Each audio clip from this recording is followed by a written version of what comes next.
Bonjour à toi et dans cette vidéo, je vais te conter une histoire que seul l'immobilier peut produire. L'immobilier, c'est toujours des histoires de fous. En tout cas, en 2025, pour ma part, ça a été que des dingueries, vraiment. Si t'as pas suivi, je te renvoie dans les épisodes précédents où je me suis fait siffler plus de 150 000 euros par un arnaqueur du nom de Monsieur Kramer, pour ne pas le citer. Les travaux de ma résidence principale, après 6 ans de dur labeur, qui devaient prendre 2 mois, qui ont pris 8 mois avec une architecte ô combien incompétente. Et bien évidemment, il fallait finir en beauté 2025 avec une histoire de zinzin. Je n'ai pas d'autres mots. C'est une vente qui a viré presque au cauchemar, au fiasco. Et il fallait que je te la raconte.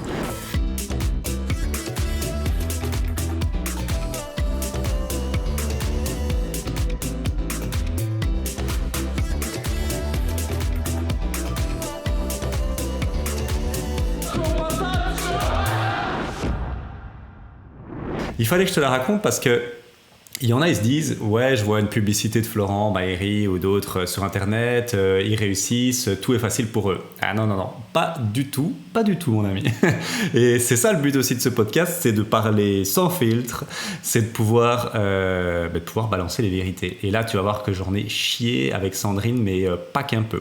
Alors, c'est parti pour la petite histoire du presque fiasco de la vente de mon tout premier bien, qui est le Kilu Cru 1. Alors, juste pour le contexte, je vais essayer, donc j'ai pris quelques notes ici, tu vois, j'ai pris quelques notes pour pas oublier, parce que la timeline est importante. Et c'est très récent en fait, j'ai signé ça il y a quelques jours, et donc j'avais envie de faire cet épisode-là maintenant, parce que pour toi déjà, après tu vois un peu le backstage, que tout n'est pas facile, voire même l'inverse, mais surtout pour moi, dans 5 ans, réécouter ça à mon aise et me dire « Waouh, on en a quand même chié des barres ». Donc on est parti pour le contexte de ce deal. Alors c'est un deal qui est le Kilu Cru 1 que j'ai acheté en 2018 avec Sandrine. C'est mon tout premier achat, j'en parle assez souvent avec beaucoup de nostalgie, de fierté, et c'est un achat en fait à l'époque. Tu l'as peut-être déjà entendu, mais si ce n'est pas le cas, je te la refais. À l'époque, en fait, c'était un double achat. J'avais acheté ce bien immobilier-là pour, je ne l'ai jamais caché, donc 55 000 euros plus 10 000 euros de travaux. Et l'autre, qui est ma résidence principale, 50 000 euros plus 25 000 euros de travaux. OK ? À l'époque, je vais pas te la faire ici, peut-être que je ferai un épisode un jour là-dessus, je crois que j'en ai déjà fait. Donc en gros, pour la faire courte, il fallait 161 000 euros, je crois, frais de notaire pour les 2 maisons inclus, et je les avais pas. C'était la merde parce que je m'étais formé chez des Français, il n'y avait pas la chance que tu as là, des Belges qui prenaient la parole publiquement et qui expliquaient leur galère, et surtout qui donnaient leur technique et qui donnaient du coaching, de la formation comme on fait dans le Club Elite. Et donc j'avais fait ça un peu YOLO avec une formation française éclatée, parce qu'en France c'est pas du tout la même chose, et j'avais pas d'argent avec Sandrine, et on avait quand même signé 2 offres et 2 compromis, et on n'avait pas un rond. Donc on a dû faire appel à un tiers affectant qui est mes parents pour le coup, et ils ont mis leur maison en garantie. Ça nous a donné un kickstart, c'est vraiment grâce à ça qu'on a pu se lancer, et 2 ans plus tard, on a refait la même chose, on a acheté le Kilu Cru 2, et là c'était 90 000 euros plus frais de notaire, et il manquait des fonds propres, et donc on a refait appel à eux. Et donc moi je l'ai jamais caché, si t'as pas un rond en Belgique et que t'as une famille bien sûr qui est propriétaire, t'as pas d'excuses. T'as vraiment pas d'excuses. À l'époque, j'étais pas très fier de ça. Maintenant, j'en suis extrêmement fier parce que c'est vraiment là, je suis la preuve vivante que sans un BAL, sans un rond en Belgique, on peut investir si on a des parents, de la famille qui a de l'immobilier. C'est souvent le cas, la résidence principale qui est payée, ce qui était le cas de mes parents. Et maintenant, il faut les convaincre, il faut se former, bien évidemment, pour les rassurer. Mais moi, c'était le cas. Bien évidemment, voilà. Et donc, ils ont remis leur maison en garantie. C'était une garantie en rang 2. Tu vas voir que c'est pas anodin que je te raconte ça. Tu vas voir, c'est pas pour rien que je te pose le contexte. Et donc, on était sur un crédit de 316 000. C'était un refinancement, un premier refinancement en fin 2020 pour 316 000 euros. Donc, on est passé de Record Bank à Bipost qui a donc racheté le crédit de Record, 260 000 et quelques, et on est monté à 316 000 parce que là aussi je me suis refait, tant qu'à faire, financer les frais de notaire. Donc 3 premiers achats de ma vie, aucun euro dépensé grâce à un tiers affectant. Ok ? Et c'est pas tout le monde peut le faire, je pense. Il faut juste rassurer, bien évidemment, les parents ou les proches de la famille avec des arguments solides. C'était mon cas. Donc, le contexte du deal, voilà pour le contexte. Et alors, très très important, donc en garantie, ils ont pris ma résidence principale, ils ont pris le qui l'eût cru 1, et la maison de mes parents. T'as compris pourquoi est-ce qu'ils ont pris la maison de mes parents alors qu'il y avait à peu près 400... on va dire 400 000 euros de garantie et un crédit de 315 000. Parce que moi, là-bas, je m'étais dit, OK, il y a bien assez de plus-value. Maintenant, avec le temps qui a passé, avec les travaux qu'on a fait, il n'y a pas besoin. Parce que ça, c'est un autre gros problème que tu dois bien saisir dans le contexte du deal, de cette histoire de fou furieux, c'est que ce sont des domaines de vacances. Et je l'ai déjà dit à maintes reprises, les domaines de vacances, ça marche très bien, mais il y a des règles très spécifiques, très très peu de banques apprécient ça. Et donc Bipost, à l'époque en tout cas, c'est la seule qui a bien voulu nous financer des domaines de vacances, mais ils ont dit ok, nous on veut bien, mais il faut encore un bien standard en collatéral pour garantir la sécurité. On veut la maison de vos parents. Ok.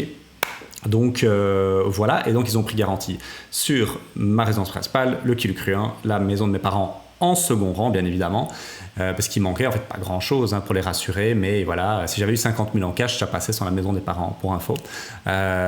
Et donc il y avait le qui l'eût cru 2 qui était entièrement libre d'hypothèque, et ça au final j'en ai jamais vraiment... ça m'a jamais traversé l'esprit, mais tu vas voir que ça va avoir toute son importance dans mon histoire.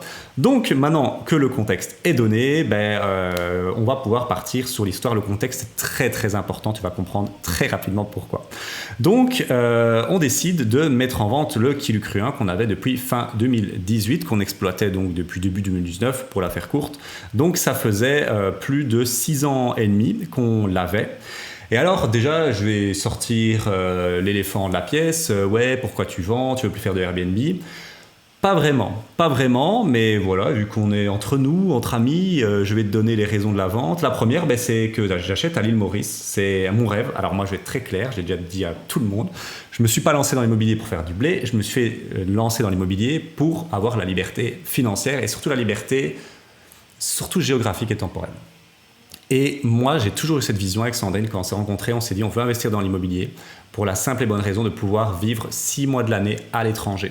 Et quand je dis l'étranger, c'est pas la France, c'est pas l'Espagne, c'est pas je sais pas quoi, c'est vraiment l'océan, la mer turquoise, les palmiers, la noix de coco, tout ce que tu peux imaginer comme stéréotype, mais c'est vraiment ça que moi j'ai en tête.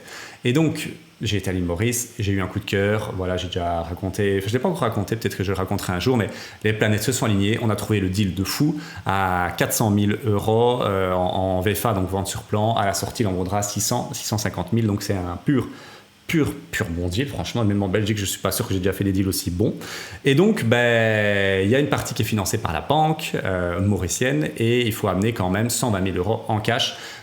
Et donc la vente du qui l'eût cru, c'était assez évident de le vendre parce qu'on l'avait acheté à l'époque, tu l'as compris, à 65 000 euros de travaux compris. Et aujourd'hui, il était plutôt sur une valeur aux alentours de 140, je vais en parler à peu près du prix de vente. Donc ça faisait quasiment 100 000 euros de plus-value. Et cette plus-value-là, elle repartait en partie à Maurice. C'était pas obligatoire qu'on le vende, mais ça facilitait beaucoup de choses. Pour la faire très courte, ça c'est la première raison, la raison principale.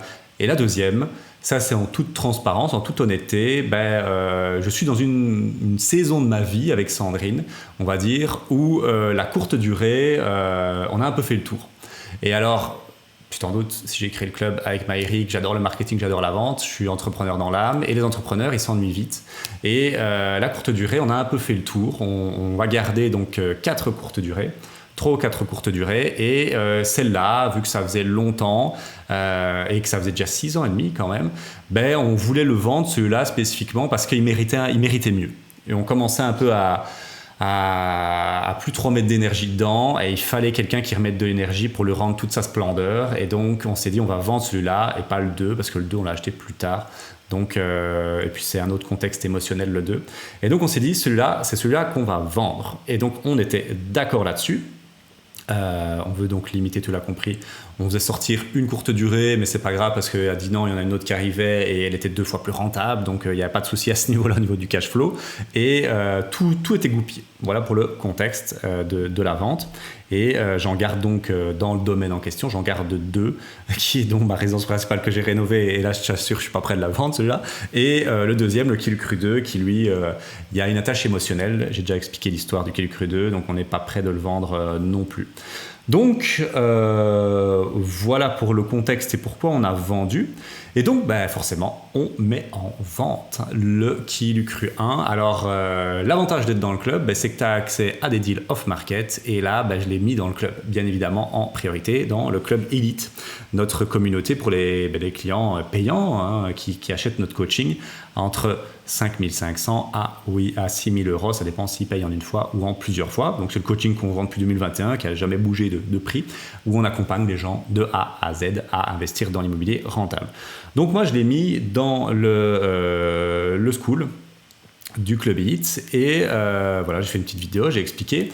Le gros avantage très sexy, c'était que c'était du clé en main. Tu n'avais rien à faire, l'annonce était là, je te transférais l'annonce. Fallait l'adapter bien sûr, je transférais l'annonce, je transférais l'équipe de ménage, il était meublé, il y avait déjà des réservations jusqu'au bout de la fin de l'année. C'était le deal clé en main, t'as rien à faire quoi, tu vois. Fallait juste remettre un peu d'énergie, c'était même pas du rafraîchissement, mais genre des petites conneries, genre il manquait un bouton pour la haute et des trucs pareils, tu vois. C'était à ce niveau-là, donc c'était pas gros comme changement à faire. Et il y avait potentiellement une terrasse à agrandir et à refaire. Ça, c'était pas obligatoire, mais je le conseillais, et changer un châssis. Donc voilà, tu vois, il n'y avait pas grand chose à faire, c'était vraiment du clé en main.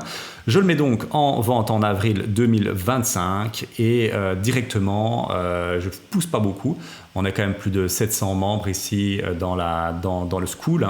On a accompagné plus de 1200 clients à réussir, mais le school est assez récent, il date de 2023, donc il y a à peu près, 2022, 2023, donc il y a à peu près 700 membres dans le school. Et donc directement, boum, je le mets, j'ai 20 visites. Alors je savais que j'allais avoir de l'engouement, 20 visites, donc en fait je fais 2 journées de visite, le mardi, le mercredi, et là c'est 10 visites par jour.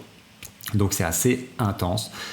Donc je le positionne comme ça, tu sais, à 140 000 euros, qui est un prix extrêmement raisonnable pour la zone en question. En tout cas, avec un clé en main comme ça, où il n'y a pas de gros travaux à faire. Donc je reçois 10 offres tout au-dessus du prix. Mais ça, je le savais parce que j'avais pricé assez bas, donc je m'attendais à recevoir des surenchères. Et donc, j'ai reçu 10 offres tout au-dessus du prix, 240 000. Je ne vais pas te dire à combien je l'ai vendu, ça ne regarde que moi et le vendeur, mais c'était au-dessus de 140 000 et j'en ai reçu 10. Donc, à toi de faire tes plans sur la comète.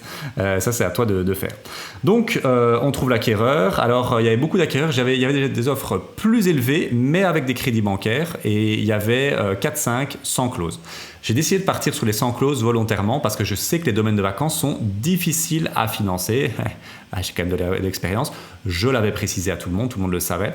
Et donc, j'ai favorisé les 100 clauses. Et dans les 100 clauses, voilà, j'ai pris la plus élevée. Je ne me suis pas pris la tête à ce niveau-là. Et donc, l'acquéreur, même s'il faisait sans clause, m'avait dit, voilà, moi, je peux acheter sans clause, un cash, mais j'aimerais faire un crédit. Bien évidemment, je comprends, c'est ce qu'on conseille à tout le monde. Il vaut mieux utiliser l'effet de levier que mettre tout son cash. Et donc, il a commencé les démarches à la banque à partir d'avril, en fait, de mi-avril.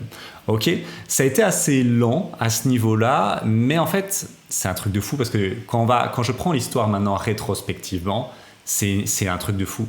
Parce qu'en fait à l'époque je me disais ça va pas assez vite, putain c'est chiant, il doit faire ses démarches bancaires, parce qu'en fait on voulait vite l'argent pour Maurice parce qu'on pensait que Maurice allait aller assez vite, mais en fait non, il y a eu des lenteurs administratives à Maurice et là au jour d'aujourd'hui on est encore en cours, tu vois.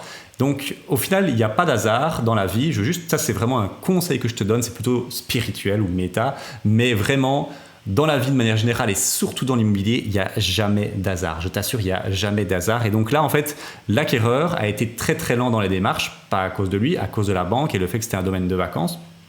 Et donc, ça a été assez lent. Et en fait, on était d'accord là-dessus, il a voulu signer le compromis que quand il était sûr d'avoir son crédit. Parce qu'il ne savait pas s'il allait faire un crédit ou acheter cash, on va dire ça comme ça. Et donc, l'offre a été signée en avril 2025, le compromis a été signé aux alentours du 10 ou 10 juin, tu vois. Donc, c'est quand même 2 mois, presque 2 mois. En général, ça ne prend pas autant de temps. Mais moi, je m'étais dit, bon, ok... Il est de bonne foi, il montre que voilà, c'est compliqué avec les banques, tout ça, je le sais, je suis investisseur depuis presque 7 ans maintenant, je sais que c'est de la galère avec les banques, et donc je me suis dit, ok, il n'y a pas de stress, c'est que ça doit être comme ça. Et tu vas voir que, heureusement que ça s'est passé comme ça. Donc, ça prend assez longtemps, tu l'as compris, le compromis, on va le signer, il va recevoir l'accord de son crédit aux alentours de début juin, le compromis, on va donc le signer vers le 10 juin, je crois, quelque chose comme ça. Et là, j'ai eu un éclair de génie. J'ai pas d'autres mots pour décrire ce qui va se passer. J'ai un éclair de génie. Parce que c'est vrai que je t'ai pas tout dit sur le contexte du deal. À l'époque, le crédit a toujours été un crédit extrêmement particulier. Déjà, c'est un crédit terme fixe. Donc déjà, c'est un crédit bullet en partie, c'est-à-dire que je paye la moitié d'intérêt, c'est-à-dire 156 000 € d'intérêt que je dois rembourser 15 ans après le terme. Et donc voilà, mais ce qui est surtout particulier, et le reste c'est du capital bien évidemment, ce qui est surtout particulier, c'est que c'est pas un seul crédit global, c'est 3 lignes de crédit. Ok, il y en a une de 156 000, une de 44 000, 47 000 et une de 90 000 pour faire 316 000. Alors j'ai jamais compris pourquoi, mais ça a été monté comme ça par le courtier qui a fait n'importe quoi. Enfin moi à l'époque j'y connaissais rien. Et donc je vais commencer à me dire un truc. J'ai commencé à me dire que parce que en fait souvent, les gens vendent un bien immobilier, mais le bien est lié à un crédit, tu vois. Par exemple, tu as une maison, tu l'achètes à 150 000, tu la revends à 200 000, tu soldes le crédit de 150 et tu gagnes 50 000, tu vois. Mais là, ici, en fait, la maison, le Kilcru 1 était dans un crédit global qui finançait en fait 3 maisons, tu vois. Le Kilcru 2 et ma résidence principale, donc 316 000. Bon, il y avait un peu de remboursement, mais on va dire 295 000 pour être exact, qui restait à rembourser. Et puis là, je commence à y réfléchir et je me dis dans mon lit un jour, oui, mais si le prix de vente, on va dire 140, même si c'était plus élevé que ça, si je reçois 140, moi mon but c'était d'avoir les 140, tu l'as compris, dans ma poche pour pouvoir financer Maurice en grande partie. Et je me dis, mais si je reçois les 140 et que c'est dans un crédit global, est-ce que je vais recevoir les 140 000 ? Voilà. En fait, comment ça va se passer, tu vois ? Et puis, en fait, j'avais pas pensé à ça. Je sais pas pourquoi j'avais pas pensé à ça. Et là, il y a le franc qui tombe et je me dis, oh merde. Oh merde, les 140, en fait, ils vont servir à rembourser le crédit total de 295 qui restait ici. Et en fait, je vais pas du tout avoir les 140 dans ma poche. Ça va permettre de diminuer le crédit. Et je me dis, merde. Oh putain de merde. Et là, je suis en stress. Et donc, je vais contacter notre notaire, qu'on recommande à tous les membres du club. Je dis, écoute, Jonathan, j'ai un stress là, est-ce que tu peux me rassurer ?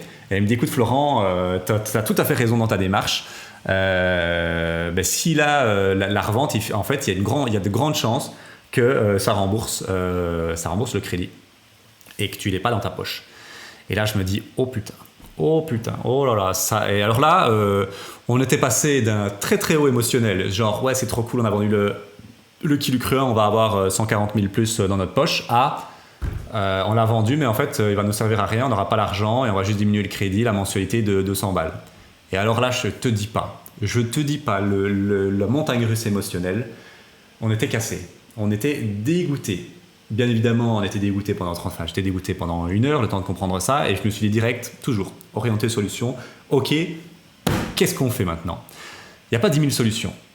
Il y avait 2 plans que je voyais en tout cas pour permettre ça. Il y avait demandé une main levée, on va dire partielle, donc sur le Kilcru 1, de la banque, là, on va dire ici Bipost, ou alors carrément un refinancement. La première solution, ça faisait 5 ans, enfin pas 5 ans, ça faisait on va dire 3 ans, 3 belles années, que chaque année, je demandais à Bipost pour faire une main levée de la maison de mes parents, parce qu'il y avait assez de plus-value, les 3 maisons et qui prennent garantie sur le Kilcru 2, qui était, si tu te rappelles bien, libre d'hypothèque. Ça faisait 3 ans, depuis 2022 en fait, que je demandais chaque année à Bipost pour faire une main levée de la maison de mes parents et qui prennent hypothèque sur le Kilcru 2, et chaque année, depuis 3 ans, ils m'envoyaient chier. Ils m'ont dit c'est les domaines de vacances, on gare à la maison de vos parents parce que c'est un peu chaud. Et donc voilà, je me suis dit bon, je vais quand même faire la demande pour la forme, mais je crois qu'ils vont m'envoyer un gros stop dans la tronche. Ok. Et ça, cette demande-là, tu vois, pour la timeline, je l'ai faite à partir de août, comme ça tu sais. Et là, en fait, moi, j'ai mon franc qui tombe, j'ai la lumière qui s'allume là, et je me dis, oh putain, je vais pas avoir les 140 000 dans ma poche, ça m'arrange pas pour Maurice. J'aurais pu m'en passer, mais ça aurait été quand même assez chaud. Donc là, c'est la crise. Et vient se rajouter à ça, et je te dis, c'est un truc de fou cette histoire, parce que les planètes se sont alignées, mais je sais pas. En fait, moi, ma théorie, c'est que ce deal-là, enfin, ces 3 petites maisons-là, dans le domaine de vacances, ça a été très compliqué, hein, pour le premier financement, et même en 2020, c'était extrêmement compliqué. Je te l'ai fait très courte. Mais ça a commencé, c'est un cycle qui a commencé dans le chaos, et je me suis dit, ça va terminer dans le chaos. Et ça a terminé dans le chaos le plus absolu, parce qu'on est au début, là. Là, je t'ai juste mis le tableau. Donc, au moment... Alors c'est incroyable, au moment où on signe le compromis et que je me dis oh merde, je vais pas avoir les 140 000 plus dans ma poche, il y a la maison de mes parents qui est donc en garantie pour collatéral le crédit, tu l'as compris, qui avait permis de faire passer les choses en 2020, qui va brûler. Le 13 juin 2025, tu tapes incendie Bonine vers l'avenir, tu vas le trouver, on voit leur maison qui brûle, tout est brûlé. Tout est brûlé, c'est devenu inhabitable, ils ne peuvent plus habiter. Alors ça va être extrêmement compliqué. Il me semble que j'ai fait une vidéo là-dessus sur les assurances incendie, que c'était important. En tout cas, ça m'avait marqué. Ça va être extrêmement compliqué. Et là aussi, on se dit, ok, intuitivement, moi et Sandrine, on se dit, ok, et eux aussi, mes parents se disent aussi, parce que ça faisait déjà quelques années qu'ils nous bassinaient... alors que ça leur coûtait rien, mais qui voulaient construire de la garantie, c'était un peu compliqué, on leur disait qu'on allait le faire, et en fait on n'avait pas vraiment de motivation hyper forte. Et là, on commençait à en avoir ne pas avoir 140 000 euros sur mon compte, ça commençait à devenir fort. Et là, le fait que leur maison brûle a été une deuxième motivation encore beaucoup plus forte pour dire ok, cette année, il faut qu'on refinance refinance ou sorte de la garantie des parents, parce que leur intuition et notre intuition, c'était que l'assurance allait faire chier, parce qu'il y avait un rang 2 sur notre crédit. Je te le donne dans le mille, ça a été un énorme... C'est un problème, ça a été un problème jusqu'à quelques jours, un énorme problème. Je vais te la faire courte. Ils ont une hypothèque en rang 2 de 316 000 euros sur leur maison, parce qu'ils ont mis en collatéral leur maison pour faire passer le crédit. Ok. La banque Ethias leur a dit, texto, et tiens-toi bien, c'est lunaire, mais ça c'est un truc de fou. Elle leur a dit texto, ok, votre maison, il faut tout rénover, il y en a pour, 400 000 euros. Mais vu que vous avez un rang 2 chez votre fils de 316 000 euros, nous, on va d'abord envoyer, écoute bien, parce que c'est incroyable, on va d'abord envoyer 316 000 euros chez Bipost, et vous devrez vous démerder avec Bipost pour envoyer des tranches travaux, et c'est Bipost qui libérera l'argent, selon son bon vouloir, sur 316 000 euros. Alors là, elle s'imagine la tête de mes parents. Là, ils ont commencé à se décomposer. Quand ils ont appris ça, un peu plus tard, c'était vers août, et on va dire juillet, ils ont appris ça. Donc, un mois plus tard après. Et là, alors là, je te dis pas, ça a rajouté une pression supplémentaire. Là, on n'était plus juste en mode, ok, les 140 000, il les faut dans notre poche. C'était, il faut absolument qu'on trouve une solution, parce que sinon, mes parents sont dans la merde. Parce que là, dépendre d'une banque qui n'est même pas leur banque. Alors, Bipost, ça a été racheté par BNP. Je te dis pas le bordel pour les avoir en ligne. Il n'y a aucun helpdesk. C'est un truc foireux, absolument. Donc, c'était le scénario catastrophe. T'imagines le truc, hein. Donc, la vente toute joyeuse du Kilucruin qui s'était bien passée, super, on a 10 offres tout au-dessus du prix, commençait à virer au cauchemar. Mais on n'est pas fini, hein. Là, on entrait, t'imagines une porte, on entrait dans le cauchemar et le chaos, hein, parce qu'on n'est qu'au début. Hein. Donc, une course contre la montre est lancée, parce que je me donne l'obligation, et j'ai pas le choix en fait, on a l'obligation désormais de trouver une solution pour sortir la maison de mes parents et enlever l'hypothèque du Kilucruin. Et donc, il n'y a pas 10 000 solutions. Je vais te les donner. Soit c'était un refinancement de l'intégralité du crédit et on déplaçait l'hypothèque du Kilucruin sur celle du Kilucru 2. Il n'y avait pas de souci. On était sur une valeur d'à peu près, avec la rénovation de ma résidence principale et la prise en valeur, de 360 000 €, Kilu Cru 2 et résidence principale, pour un encours crédit de 295, avec leurs frais de refinancement 300 000, donc ça passait tranquille au niveau quotité. Mais c'est pas si facile que ça, tu vas le voir. Et donc, premier choix, c'était un refinancement. Deuxième choix, c'était aller toquer encore une fois chez Bipost et leur dire, bon voilà, j'aimerais bien que vous enleviez la maison de mes parents et que vous déplaciez l'hypothèque. Ok, faire un transfert d'hypothèque, ça s'appelle. Transférer l'hypothèque du Kilu Cru 1 sur celle du Kilu Cru 2. Et ça, c'était mes deux plans. Donc, fin juin, on se rend compte du bordel. C'est la course contre la montre parce que j'ai déjà signé le compromis. Et Régis, l'acquéreur qui s'appelle Régis, moi je lui avais dit, écoute, on va signer ça au plus vite maintenant que tu as ton compromis. Sauf que, avec les deux infos que je vous ai dit, il a fallu temporiser. Bien évidemment, on a joué la montre parce que moi, après, je lui ai expliqué la situation. J'ai dit, écoute, voilà le bordel. J'ai absolument besoin de refinancer, sinon ça va pas le faire. Donc on avance. Faut savoir que j'ai un profil spécial avec Sandrine d'investisseur.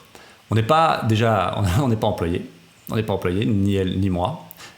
On a des salaires, on va dire, de dirigeants, ce que les banques détestent, parce que c'est pas variable. Il y a des fiches de salaire, mais elles n'aiment pas du tout. Elles préfèrent un CDI, on les connaît. Donc déjà, ça pose toujours problème. Et toutes les banques ne sont pas motivées à nous financer. On va déjà enlever la moitié des banques. Le deuxième énorme problème, c'est nos revenus locatifs ne sont pas des revenus traditionnels. Ce ne sont pas des colocs ou des locations long terme. Ce sont des revenus Airbnb courte durée. Tu peux déjà enlever sur la moitié de banques qui restaient sur le marché, encore une moitié. Il en reste donc 3-4 qui sont d'accord de nous financer. En plus de ça, on va rajouter encore une difficulté. On ne refinançait pas un bien traditionnel, on refinançait des domaines de vacances. T'enlèves encore la moitié des banques. Il en reste donc une ou deux, trois.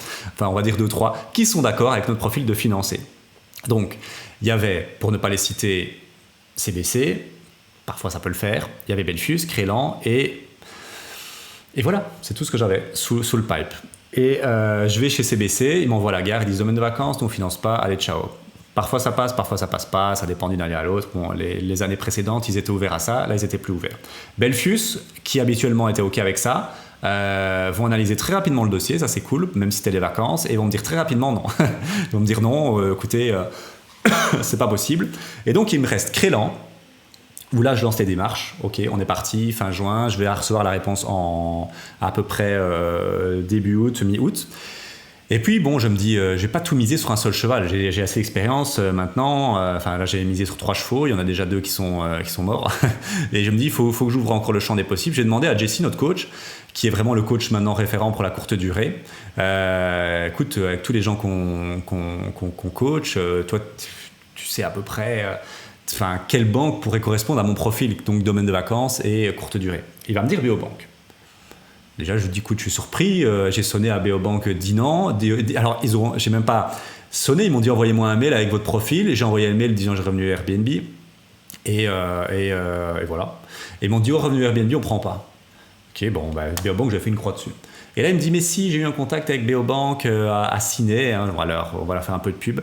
Et ils sont super, c'est des jeunes, ou des jeunes, on va dire ça comme ça, mais pas si jeunes que ça, mais on va dire la quarantaine. Et ils sont hyper dynamiques et tout, et ils reconnaissent le revenu Airbnb. Et je lui dis, c'est quoi ce bordel, encore une fois? J'ai l'habitude, de toute façon, les banques, je ne me prends plus la tête. On dit à nos clients, n'allez pas voir une seule banque, allez voir 3 banques de la même agence, parce que le discours, il change. Je le savais, donc mais je me dis, putain, c'est quoi encore ce bordel? Et donc, je vais à Ciné, je leur explique mon projet, et ils me disent, oui, monsieur, on reconnaît le revenu Airbnb, et votre profil, là, avec vos revenus de dirigeant, il n'y a pas de souci, nous, c'est pas un problème. Et il me dit, on reconnaît le revenu Airbnb à plus de 60%. Et je me dis, je suis là, je dis, c'est une blague. Dans ma tête, j'étais là, c'est quoi cette blague encore? Le mec à Dinan m'a envoyé à la gare, il m'a dit, on prend pas les revenus Airbnb à Beobank Dinan. Et eux, ils vont me dire, on les prend à 60%. Bon, de toute façon, je me dis, foutu, autant jouer le jeu, tu vois. Eh ben, ils les reconnaissent. Donc, le mec à Dinan voulait pas faire son boulot. Et ça arrive très régulièrement. Ça, c'est vraiment une astuce que je vous donne. Ça arrive très régulièrement dans le monde des banques. Quand vous n'êtes pas chez les courtiers, les banquiers, souvent, c'est des employés et ils en ont rien à foutre de faire passer votre dossier ou pas. C'est pas là-dessus qu'ils vont gagner de l'argent. De toute façon, ils sont employés, donc ils vont pas gagner plus ou moins s'ils font un crédit de plus ou de moins. Ça changera pas leur vie. Eh ben, là, on était vraiment là-dessus, quoi. Parce que je vois pas comment expliquer une différence. Parce que On reconnaît les revenus Airbnb à 60% ou on les reconnaît à zéro, ça change tout, hein. Mais c'est la même banque. Enfin bon, voilà, ça c'était mon petit coup de gueule contre les banques. C'est pas Beobank en particulier, hein, c'est toutes les banques qui ont déjà fait ce coup-là. Donc, on envoie le dossier chez Beobank aussi. Même chose, là, ce sera plutôt à partir de début juillet, mi-juillet. Gros problème, ça c'est la zone, c'est un peu la mer morte, c'est la zone de la mer morte, hein. Juillet-août, c'est le pire cauchemar pour faire un dossier bancaire. Tout le monde est en vacances, les analystes sont tous en vacances, ils partent en Italie, en Espagne, en Grèce, je sais pas où, et donc ça bosse plus du tout. Ça ne bosse plus du tout. Un dossier qui devrait prendre 3 semaines en prend 1 mois et demi, 2 mois. Et j'ai appris que chez Beobank, ils sont très très ouverts au niveau critères, en tout cas par rapport à mon profil, mais la lenteur, c'est leur gros point faible, vraiment. Donc, on va chez Crélan, chez Beobank, vous l'avez compris, CBC, c'est KO, Belfius assez rapidement, c'est KO. Je leur fais une offre en disant, oui, mais si vous me refinancez, je veux bien mettre un peu plus de fonds propres parce qu'il y aura la vente du Kili Cru 1. J'étais même prêt à mettre 100 000 € pour faire passer les choses à un moment chez Belfius, ils m'ont quand même envoyé chier. Et je veux aussi faire les demandes tant qu'à faire chez Bipost qui maintenant est chez BNP. Donc j'ai 3 chevals dans la course, hein. Ça prend beaucoup de temps. À partir de août, on va commencer à avoir des premières réponses. Crélan, qui était pour moi le cheval sur lequel je misais le plus, va me mettre un stop. Et alors leur explication, je vais quand même le dire parce que je crois que c'est vrai, mais j'ai des doutes, c'était que dans leur politique, et ça je crois que c'est quand même vrai, parce que Beobank m'a fait la réflexion, il m'a dit je vais te le donner une astuce que moi je n'ai jamais entendue nulle part, tu n'entendras jamais ça. Un refinancement d'un refinancement, c'est chaud et il faut attendre 5 ans. Et là, on était à moins de 5 ans, vu que j'avais fait ça fin 2020, c'était presque début 2021, mon refinancement là, du refinancement. Et là, un refinancement d'un refinancement, ils m'ont dit c'est 5 ans minimum d'attente et là, il faudrait 6 mois de plus. Crélan, ils m'ont dit ça. En gros, ils m'ont fait comprendre ça. Donc, ils m'ont dit c'est un refinancement d'un refinancement, c'est trop court, on ne peut pas. Et je pense que c'est vrai parce que Beobank m'avait dit, quand j'étais à Ciné, ils m'ont dit c'est un refinancement d'un refinancement, normalement il faut attendre 5 ans. Mais là, on va quand même le tester. Donc là, je te donne une astuce que tu n'entendras jamais de ta vie. Si tu fais un refinancement, si tu as un crédit, tu le refinances une fois, il faudra attendre a priori, voilà, c'est la règle, je ne sais pas en tout cas, je l'ai eu ici, ça vient de mon expérience, hein. Il faudra attendre 5 ans plus pour pouvoir le refinancer une deuxième fois. Ok ? Ça, je ne le savais pas, bien sûr. Hein. Voilà, je n'ai jamais entendu ça de ma vie et c'est tellement spécial. Donc, les banques, c'est très lent.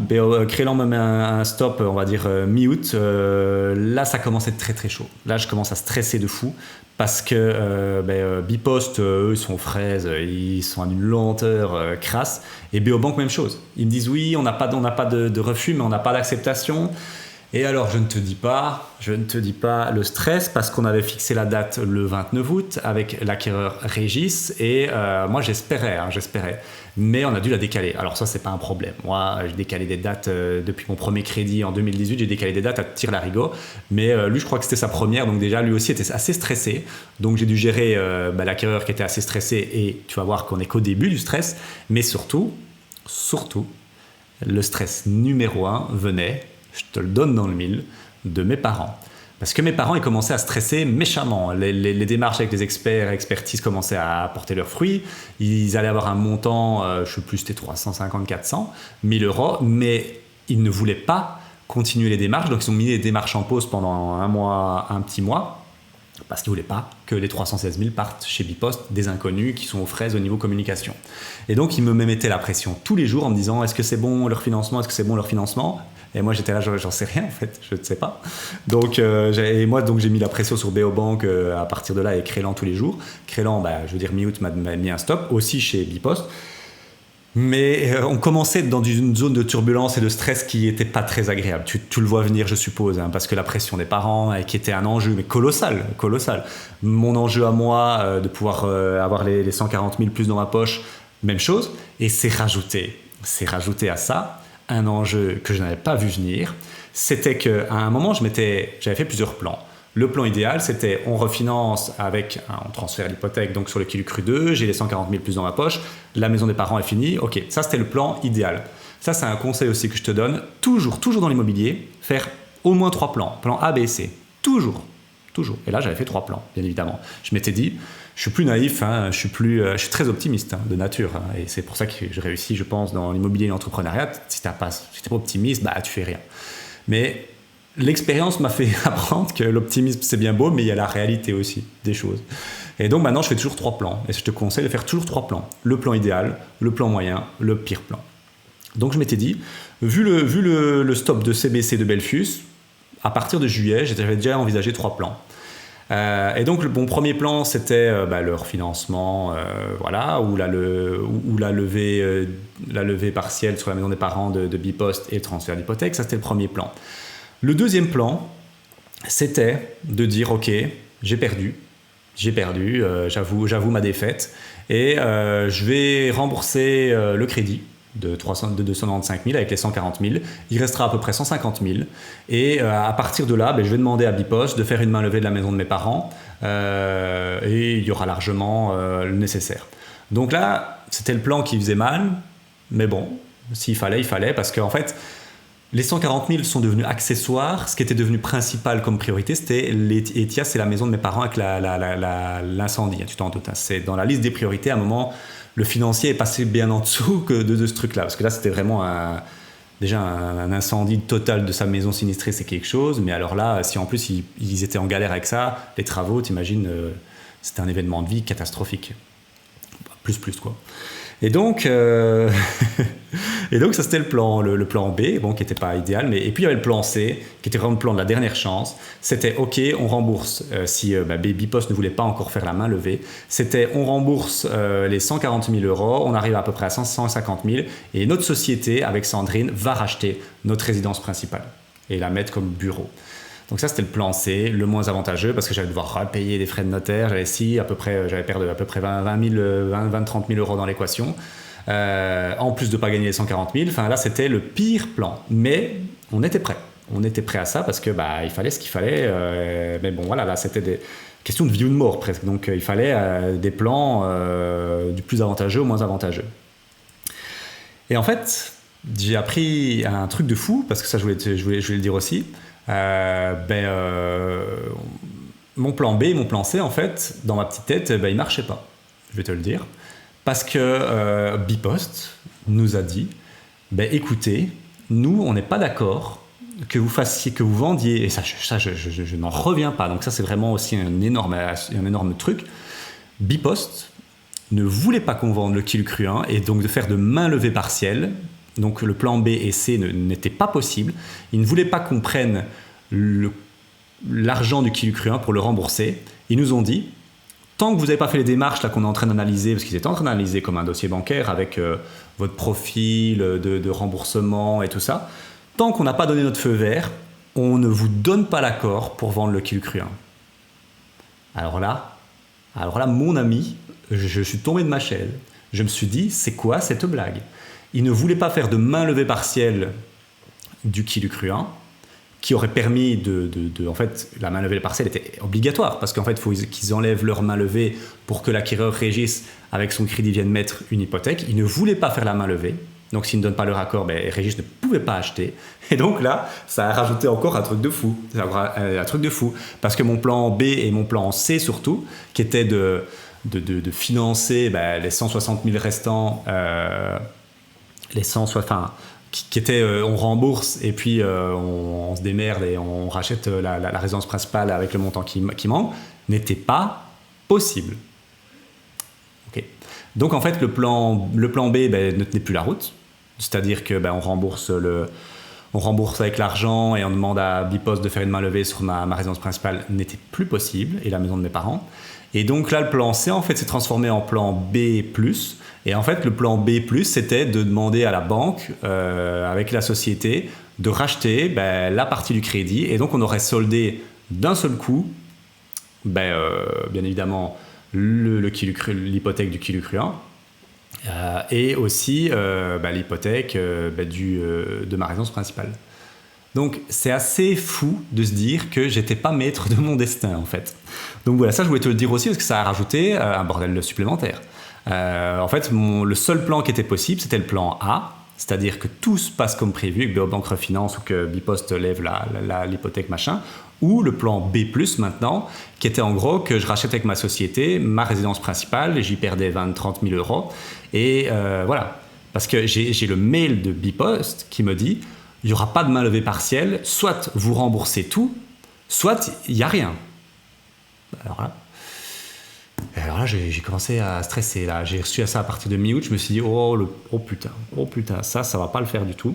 Et donc, pour te donner un peu le niveau de folie du hasard, et donc je reviens un peu sur ma timeline. Première date, le 29 août, tu t'en doutes, c'était KO. Beobank n'avait pas donné de refinancement, Bipost, toujours pas. Alors je te dis pas, le notaire aussi, la clerc de notaire, elle a envoyé des emails, elle sonnait à Bipost, à Beobank, j'ai vu passer des emails extrêmement urgents et tout, parce qu'ils ont des canaux de communication privilégiés, mais même ça, rien à faire, il n'y a rien qui bougeait. Et puis, on a donc décalé du 29 août, la première date de signature, au à peu près, on va dire, 10 septembre. C'était toujours pas bon, toujours pas de réponse de Beobank.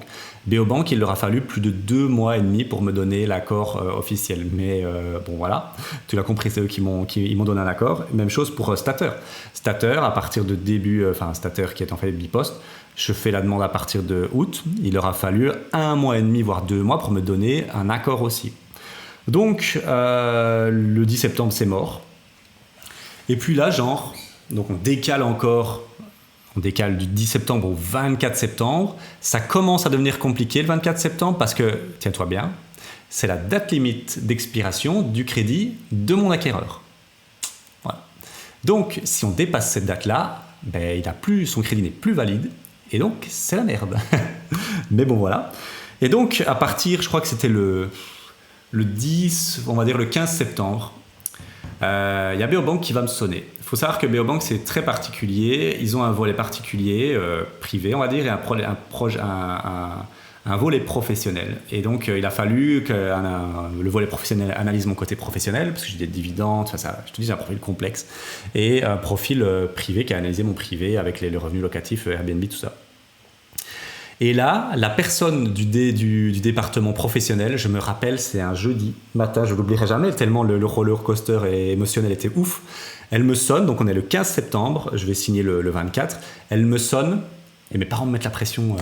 Je les vois chaque semaine, chaque semaine, autour d'un verre, il me dit quoi, ça avance, ton refinancement, machin. À chaque fois, l'ambiance devient extrêmement mauvaise, extrêmement affreuse, parce qu'il y a de la tension à chaque fois qu'on les voit à cause de cette putain de refinancement. Et là, elle va me sonner. Je me rappelle où je suis, tellement c'est émotionnel. Je suis en voiture, je vois Beobank Pro me sonne, je réponds. Elle me dit « Monsieur Collin, votre dossier est accepté. » Et là, je dis « C'est pas vrai. » Je dis « C'est pas vrai. » Et c'est parce que moi, je commençais à plus y croire. Quoi. Ça faisait 2 mois presque, ça faisait 2 mois depuis ma... Ouais, j'ai fait ça en juillet, donc ça faisait 2 mois et demi là. Beobank quasiment, où je mettais la pression toutes les semaines et tout. Elle me dit ça y est, votre dossier est accepté, je sais que ça n'a pas été facile, j'ai reçu la réponse hier soir, c'est génial et tout.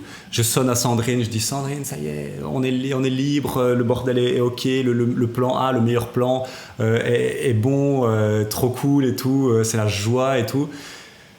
Et puis je vais sonner donc ça c'était le département pro, je vais sonner au département donc dans la matinée.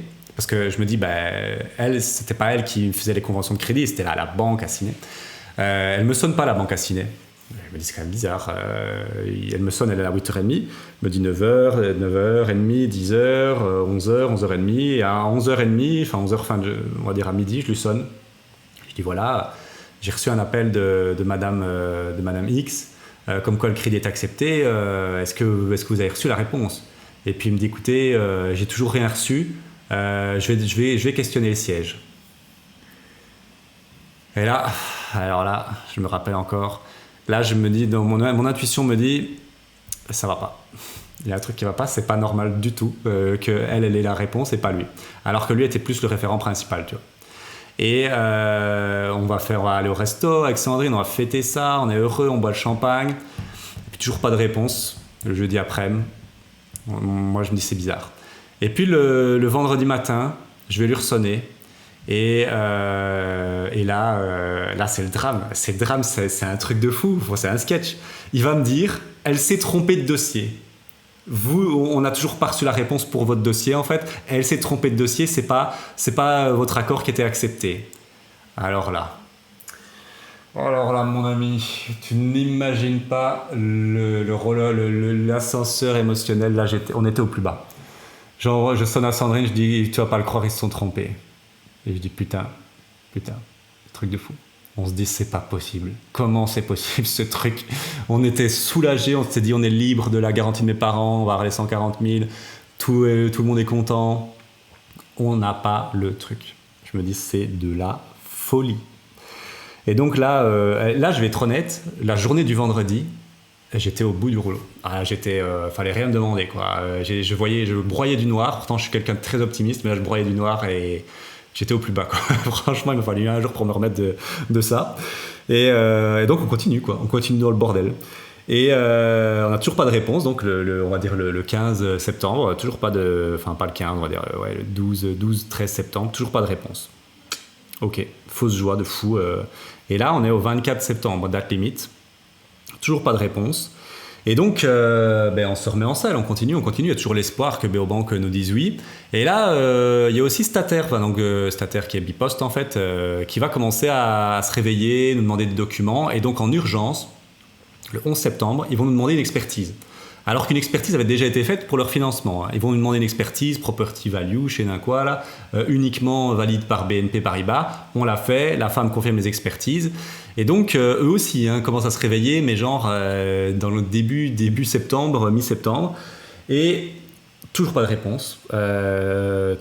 Donc, le 20 septembre, alors qu'on doit signer le 24, je n'ai toujours pas l'accord de Bipost pour un quelconque refinancement, un quelconque main levée, machin, et toujours pas l'accord de Beobank. Et donc, c'était la date d'expiration limite le 24 septembre, ou le 26, je sais plus. Et donc, je crois que c'était le 26, plutôt sa date limite, 26 septembre. Et donc, je vais devoir sonner à l'acquéreur, Régis, et informer le notaire. Je vais dire, écoute, Régis, toujours pas de nouvelles. Donc, il va falloir décaler. Il va falloir que tu demandes une rallonge à ta banque. Parce que là, on peut toujours pas signer en fait. Je ne pouvais même pas signer mon bien. Donc je ne sais pas ce qui se serait passé en fait. Parce que je ne pouvais pas le signer. Parce que je ne pouvais pas lui vendre. Bipost n'avait toujours pas donné l'accord pour dire ok, vous pouvez le vendre, il n'y a pas de souci. Et donc le stress, alors là, le chaos total. Tu te rends bien compte le bordel que c'est. Et donc le 23 septembre, donc la semaine où on était censé signer, là, tu vois, le 24 septembre, là, le 23 septembre, Beobank va me sonner, et là, c'est pas la femme pro, ça va être le mec de Ciné, Julien. Il va me sonner, il va me dire, Monsieur Collin, on a l'accord, c'est bon. Et en fait, c'est marrant parce que vu qu'on s'était fait avoir une fois, on était content avec Sandrine, mais on attendait de voir, tu vois. Donc on était content, mais si l'autre fois on était à 100 sur 100, là on était peut-être à 50 sur 100, tu vois. Donc on était super heureux. On se dit ouais, enfin, lui, ça doit pas être du vent, donc voilà. Et quelques jours après, il y a Stater, donc Bipost, qui va nous dire ok, on accepte de faire un transfert d'hypothèque du Kilucru 1 sur le Kilucru 2 et de faire une main levée totale de la maison de vos parents, mais en contrepartie, vous devez nous rembourser 82 000 €. Alors que Beobank, eux, c'était ok en fait. Eux, c'était on vous refinance 305 000 € avec les frais de main levée, tout ça, et on prend hypothèque sur le faux 22, enfin sur votre maison et sur le Kilucru 2, et il n'y avait pas de 82 000 €. Donc, sur le fil du rasoir, il y a deux bonnes nouvelles qui sont arrivées, parce que c'était quand même une bonne nouvelle, 82 000 €, tu déduisais ça de 140 000 plus, j'avais quand même, on va dire, je sais pas moi, 60, 70 dans ma poche, c'était quand même pas mal. Et donc, c'est un truc de fou. Et donc, Beobank me dit ok le 23 du 9, Régis, l'acquéreur, sonne à sa banque, il arrive à négocier une rallonge de 1 semaine, ça nous apporte au 3 octobre, sauf que c'est pas terminé. On a l'accord de Beobank, nous on se dit on va partir avec Beobank, bien évidemment. Sauf que Beobank, nous on se dit ok, on a l'accord le mardi 23, dans la semaine du mardi 23, on va pouvoir faire les démarches et signer les conventions de crédit, donc le contrat de crédit, pour que ce soit envoyé au notaire. Non. Sa marque de fabrique, c'est la lenteur. On va continuer dans la lenteur. Il va falloir attendre une semaine, c'est-à-dire le mardi 1er octobre, donc une semaine, alors que l'acquéreur Régis arrive à avoir une rallonge in extremis jusqu'au 3 octobre. Seulement le 1er octobre, donc le mardi, non, c'était le mardi, je crois, 30 ou 30 septembre, ouais. Ou 31, je ne sais plus si il y a 30 ou 31 jours en septembre. Le mardi 30 septembre, on va pouvoir signer les documents d'assurance, parce qu'en tout cas chez eux, il faut d'abord signer les documents d'assurance, ça va pouvoir générer les conventions. En urgence, on va signer les assurances. Une semaine plus tard, une semaine, on aurait pu les signer, je ne sais pas moi, deux jours après l'accord officiel, non, une semaine plus tard. Sauf que tu t'en doutes que le mercredi 1er, donc on signe les assurances, tout fait le bordel avec les assurances le 30. Le mercredi 1er octobre, c'est mort. Ça ne va pas le faire. Et donc on va pouvoir signer les contrats de crédit le 2 octobre. Mais sauf que c'est beaucoup trop court. Le 3 octobre, le vendredi, date limite, n'allait pas. Et donc le notaire va devoir demander une dérogation spéciale pour qu'on puisse avoir quelques jours supplémentaires. Et donc finalement, on va signer ça le 6 octobre. Le 6 octobre. Et donc là, les conventions de ces crédits vont être signées. On va aller à l'agence de signer le 2, donc le jeudi 2 octobre. Et ils vont faire tout le nécessaire en méga speed avec le notaire pour recevoir les fonds, envoyer les fonds, rembourser, faire toutes les démarches, main levée, tchic-tchac-tchac, pour que le 6 octobre, tout soit réglé. Et donc, c'était à l'heure où je tourne ça, c'était il y a 3 jours. Je ne te dis pas le niveau de stress. Moi, je me suis dit, il va se passer quelque chose, le 6, quoi. Et donc, on y a été. Et tout s'est bien passé. Mais quel bordel et quel chaos pour arriver à ça. Et donc là, c'était il y a 3 jours. Je tourne ça maintenant parce que tu l'as compris, je suis encore à fond dedans. C'était un truc de fou. Il n'y a que l'immobilier pour moi qui peut faire des histoires aussi folles. Et ça signe vraiment une libération karmique de fou furieux par rapport à la maison de mes parents. Je les ai déjà remerciés à Bruxelles Expo devant 1000 personnes en 2024. Ça a été par rapport à leur maison qu'ils ont mis en garantie, mais ces dernières années ça devenait compliqué, et puis là avec Etias, l'incendie, c'était vraiment l'accélérateur vraiment obligatoire. C'était une question de survie, de vie ou de mort, et donc c'était une libération par rapport à ça, à mes parents. Donc ça, c'était vraiment génial. Et puis j'ai eu la plus-value entière. Je l'attends toujours là, faut toujours en général 4-5 jours pour qu'elle arrive sur le compte. La plus-value entière dans notre poche pour Maurice. Donc en fait, le scénario A, le plus optimiste, a fini par arriver. Mais bon Dieu de bonsoir, à quel prix? À quel prix? Je vous le dis. Donc c'était une histoire de fou. Je t'ai donné quand même quelques pépites. Tu l'as compris, il faut aller vers des banques, et pas qu'une seule, qui sont en accord avec ton profil. Tu l'as compris aussi, si tu as un bien qui est dans un crédit, ça c'est assez ouf. Un bien qui est regroupé dans avec un autre bien dans un crédit, tu peux pas le vendre comme tu veux. Alors ça, c'était un apprentissage de fou, parce que c'est très rare les biens qui sont dans plusieurs crédits. Enfin, plutôt plusieurs biens dans un seul crédit. En général, on achète un bien, un crédit, et ainsi de suite. Donc, c'est assez rare. Et là, je l'ai appris à la dure, parce que il fallait que ça passe. Si Beobank ne passait pas et Stater Bipos ne passait pas, il me restait la solution la plus dégueulasse, racheter ma maison avec un crédit de société. Et là, j'aurais perdu sur tous les plans. J'aurais même dû lâcher 30 000 € de plus. Donc, ça aurait été la galère de fou furieux. Et donc aussi, refinancement, visiblement, il faut attendre 5 ans. Un refinancement d'un refinancement. Au niveau bancaire, il vaut mieux attendre 5 ans. Voilà, c'est la règle tacite que tu n'entends jamais nulle part. Tu ne sais pas d'où elle sort, mais voilà. Donc voilà, je voulais te raconter cette histoire-là. Il y a quand même quelques petites pépites dedans. Et je voulais surtout te raconter que l'immobilier, c'est vraiment, vraiment rock'n'roll. Mais honnêtement, moi, c'est ça que j'aime bien parce que ça fait des histoires à raconter, tu vois. Et je peux me faire plaisir dans un podcast, là, et te raconter ça. Mais c'est quand même un truc de fou. Et je terminerai là-dessus. C'est tellement un truc de fou que c'est pour ça que nous, on a créé le club, pour t'éviter ce genre de délire. Parce que là, en fait, moi, ce genre de choses, je l'explique à nos membres, quoi. Hein. Je l'explique à nos membres. Dans les coachings, on les explique. Maintenant, désormais, ce genre de petites pépites. Mais c'était vraiment de la folie. Et pour ne pas arriver à des trucs aussi chaotiques, aussi bordéliques, fais-toi accompagner. Comprends les enjeux, les pour, les contre de chaque type d'investissement. Moi, à l'époque, les domaines de vacances, si j'avais su, j'y serais quand même allé. Parce que quand je vois les plus-values que j'ai faites, les bons deals et tout, j'y serais quand même allé. Mais sur le long terme, au niveau stratégie, j'aurais envisagé les choses très, très, très différemment. Donc voilà, mais on ne sait pas ce qu'on ne sait pas. Et d'où l'importance de se faire coacher. C'est pour ça qu'on a designé le Club Elite. Si tu veux te faire accompagner de A à Z, on est là. N'hésite pas à t'abonner, enfin à t'inscrire à nos événements. Tu vas sur notre site www.le-club.co partie événements.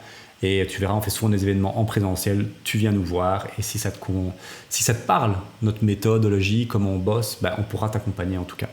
Donc voilà, merci de m'avoir écouté. Je suis très content de faire cet épisode de podcast parce qu'il signe littéralement la fin de mon cycle chaotique de 2025. Et là, on le sent avec Sandrine, qu'on arrive maintenant sur quelque chose de plus léger, que ce soit Arlon, que ce soit Welkenrad, que ce soit notre résidence principale, que ce soit ce bordel-là. On arrive sur quelque chose de plus léger et il reste pour finir en beauté 2025 notre achat à l'île Maurice. Et ça va être un plaisir de fou furieux. Ce sera la récompense ultime pour ces galères de fou furieux de 2025. Voilà. Merci de m'avoir écouté. Je te dis à très bientôt. Ciao, ciao.